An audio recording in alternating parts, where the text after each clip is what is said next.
Magandang umaga po. Kape po muna. Pagising sa umaga. Dito po mayroon tayong Spanish bread. Ano tinapay ito.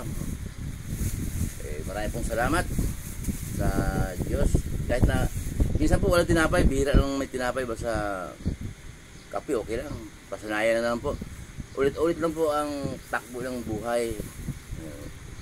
Iba-iba ang sitwasyon ng natin pagkagising. Yung iba nagising sila para sa kaibigan. Yung iba naman nagising lang para sa sarili. Yung iba gigising sila para sa pamilya po nila. At yung iba naman gigising para sa lahat. Yun. Pero kahit po saan tayo gigising, huwag po natin kalimutan na bago ang lahat, magpasalamat sa Diyos. Aming Diyos na makapangyarihan sa lahat, maraming pong salamat. Napakaganda ng umaga at pag-iingat mo sa akin at sa aking pamilya. Patuloy mo kaming iingatan.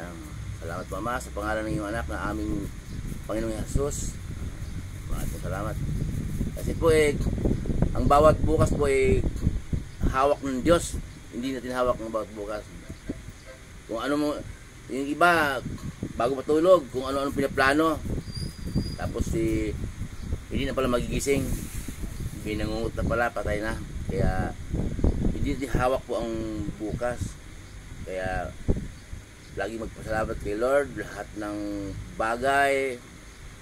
Wag sa tao pwede ka magpasalamat. Halimbawa mayroon nakahingi ng mayroong kang hiningi ng tulong or mayroong kusang dumating na tulong, wow, galing mo, ginamit ka ni Lord, ginawa kang kasangkapan upang magkaroon ako ng aking yung mga pangangailangan ko dumarating sa akin. Biyaya galing kay Lord sa iyo dumaan. Pero sa maiksing kwento, maiksing pagbulay-bulay, no? Shortcut, sa Diyos ang pasalamat lahat ng bagay. Sa Diyos ang pasalamat. At ikaw naman na nakatulong ka, huwag magyabang.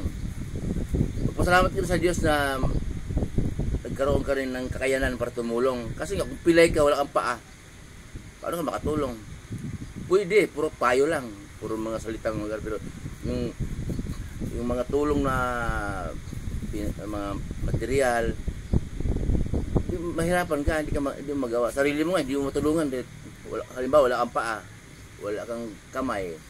Kaya yung kakayanan para tumulong ay biyaya din mula sa Diyos.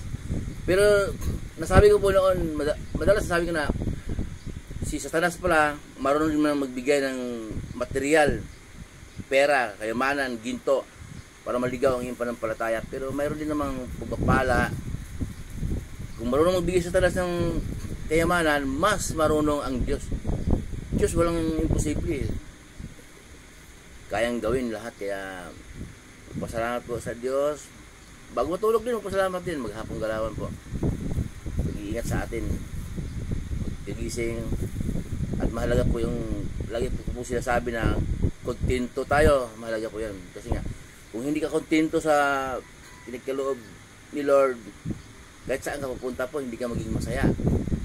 Okay. So para pakabigyan. Yung iba mayroong pera 10 million. Pag walang gutal, wala daw sa pera. Wala akong pera. Walang gutal. May pera. Kailangan talaga puro pakabig. Hindi po. Kaya yung iba naman, kung humingi sa Diyos, milyon pag lugi yung negosyo. Pero pag masaya naman, nakakalimutan ng Diyos. Pero lagi po nating tandaan na lahat ng bagay na yon, ano man ang mayroon sa buhay, biyaya ni Lord yan. At tungkol lang po sa mahirap mayaman, tayo pong naging mahirap, may dahilan si Lord. Kasi po puro mayaman ang lahat ng tao sa mundo, hindi pwede. Sinong magiging tauhan niya? Sinong magiging dishwasher? Sinong magiging janitor? Kaya yung mga chef, yung lingkod chef, kaya marunong kang lumagay sa lugar kung saan ka nilagay ni Lord. O chef ka, ayusin mo, huwag kang lumagpas doon. O, waiter, waitress, supervisor man, dishwasher o janitor, huwag mo nagpasan kasi may manager dyan may mga bisor. Kung saan ka nilagay ni Lord, doon po tayo lumagay. Para sa contraction din po, Hindi pwede puro engineer. Tama? Hindi pwede puro foreman. Tama po ba? O, sinadya ni Lord yun na kailangan may tagahalo ng simento. Yung iba naman magaling sa tiles, magaling magplatada. O, yun. Kailangan marunong lumagay kung saan tayo nilagay ni Lord. Muli pong yung lingkod, si Chef Roy, mabuhay po tayo lahat. Pagpapalain po tayo ng Diyos. Kahit saan kayo magpunta, sasamahan kayo ng Diyos. Pagpapalain kayo sa mga negosyo ninyo. Kahit anong pinagkakitaan sa buhay ayon sa kalooban ng Diyos na walang halong pandaraya, pagpapalain po kayo ng Diyos.